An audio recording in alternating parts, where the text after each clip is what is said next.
Alright, so law of supply. The law of supply, now we're not going to be talking about demand right now, so it's going to be one of the hardest parts for studying for this test is making sure that you understand the difference between supply and demand, completely different categories. They do intersect, that voluntary exchange, but they are separate, so even though I'm using similar graphics and maybe some similar products, just try to keep in mind that we're talking about what sellers are doing, not buyers. So law of supply says that price and quantity supplied, that means how much sellers will actually sell, what they will actually offer, move in the same direction. So as price goes up, the quantity supplied goes up because they want to sell more. I mean, if they're going to make more profit, they're going to sell more items. So usually, as price goes up, the quantity supplied goes up. And the opposite is true as well. As price goes down, quantity supplied also goes down. Because if they're not going to make much money off of something, they may not choose to make much of it. There are exceptions to that we're all aware of, but this is the general rule before we get into any exceptions or limiting factors for law of supply.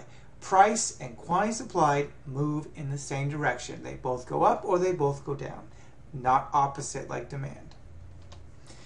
So supply curves. Again, this is a way you can graph it, just like with demand curves, to distinguish changes in quantity supplied and the change in price.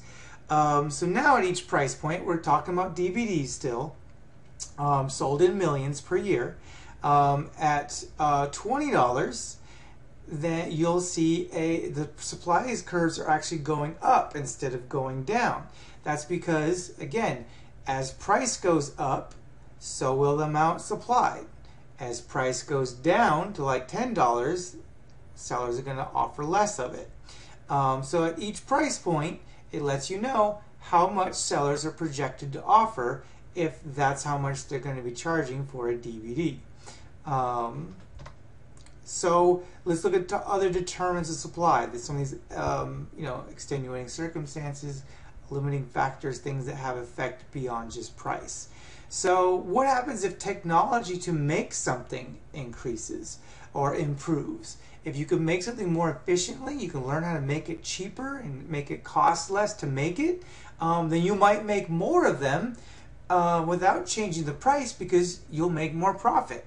So as technology improves in making something that you're selling, if you're a seller, the supply curve will shift to the right.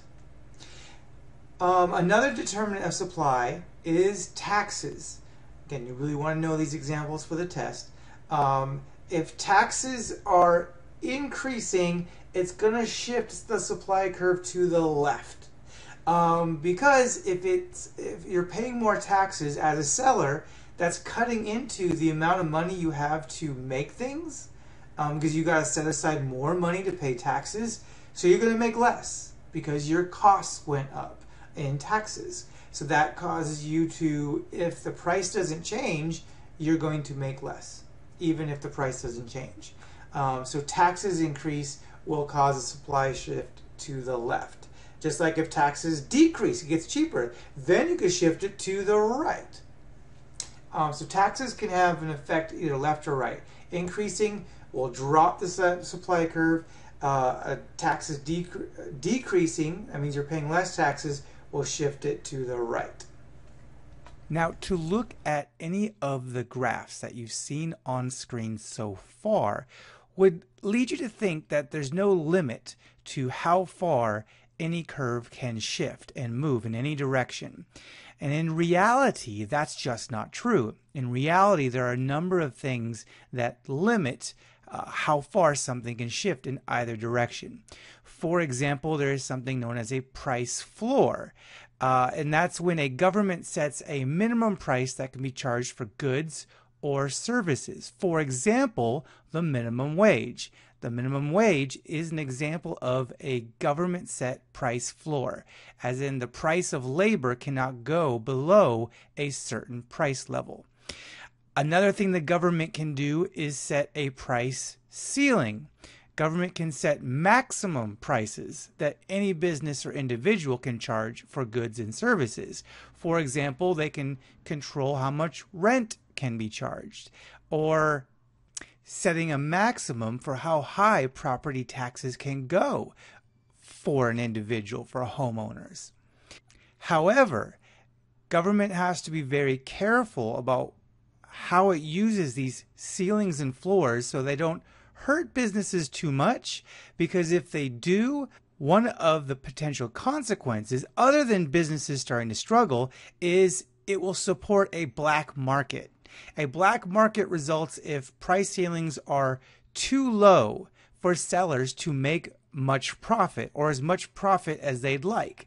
So they begin selling it illegally for prices above the legal ceilings. Now, one example of that is ticket scalpers.